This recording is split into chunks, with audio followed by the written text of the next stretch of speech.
Saya pernah mendengar ustadz yang lagi ngetop di medsos.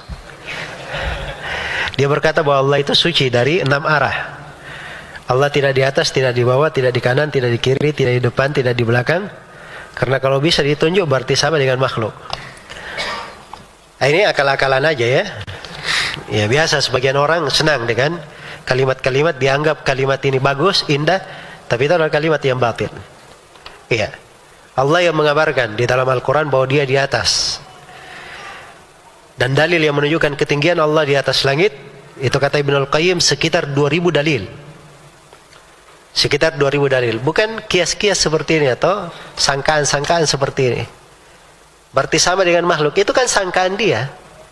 Sangkaan dia. Iya. Jelas ya?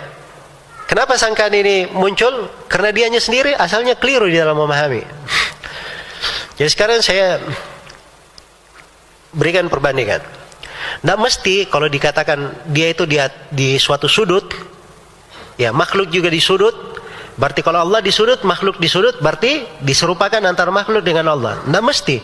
Ada kesamaan dalam suatu sifat, suatu bentuk, atau ada kesamaan dalam penamaan sifat, menunjukkan kesamaan pada hakikatnya. Belum tentu. Iya. Manusia melihat, ya kan? Manusia mendengar. Kucing melihat dan mendengar atau tidak? Melihat. Ya jangan sampai ada yang bilang, wah ini Ustadz bahaya nih. Masa kita disamakan manusia dengan kucing? Jadi saya bilang, kucing melihat mendengar. Jangan ada yang bilang, oh saya samakan manusia dengan kucing. Jelas ya? Jadi boleh saja sama dalam sifat, tapi beda apa? Hakikatnya antara makhluk saja seperti itu. Apalagi antara makhluk dan yang menciptakannya. Makanya masalahnya di sini apa? Orang-orang yang berucap seperti ini, dia ini seakan-akan mensucikan Allah dari hal yang jelek.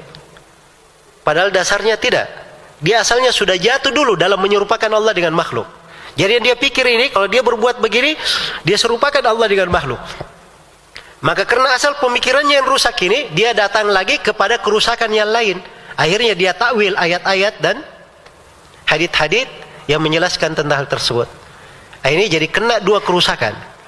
Karena itu kata para ulama, setiap orang yang mentakwil pasti dia adalah mentasbih, melakukan tajsim juga. Dan setiap mujassim, musyabbih, dia juga pasti mentakwil. Pasti mentakwil. Ini jatuh pada dua kerusakan sekaligus. Ahli sunnah itu berada di pertengahan. Allah berfirman, "Laisa kamitslihi syai'un wa huwa as-sami'ul basir." Allah tidak serupa dengan suatu apapun, dialah Allah yang Maha mendengar lagi Maha melihat. Allah nafikan tidak serupa dengan suatu apapun. Ini namanya tanzih, pensucian. Tapi bukan artinya kita tiadakan sifat dari Allah. Allah tetapkan dirinya, dia Maha mendengar lagi Maha apa? Maha melihat. Nah begitu caranya memahami. Jelas ya? Dan ini jalannya para as-salaf. Tidak ada silam pendapat di tengah para as-salaf dalam hal tersebut. Jadi kalau ada yang mengatakan berbeda jalannya dengan jalan para salaf ini, karena dia baru lahir saja, ya, menyelisih dari kesepakatan para ulama. Baik. Tidak usah sebut nama orangnya. Saya dalam penjelasan-penjelasan itu biasanya saya cuman terangkan tentang kesalahannya, pemikirannya yang keliru. Ya kalau dia merasa dirinya misalnya bermanfaat dengan apa yang saya sampaikan, ya alhamdulillah.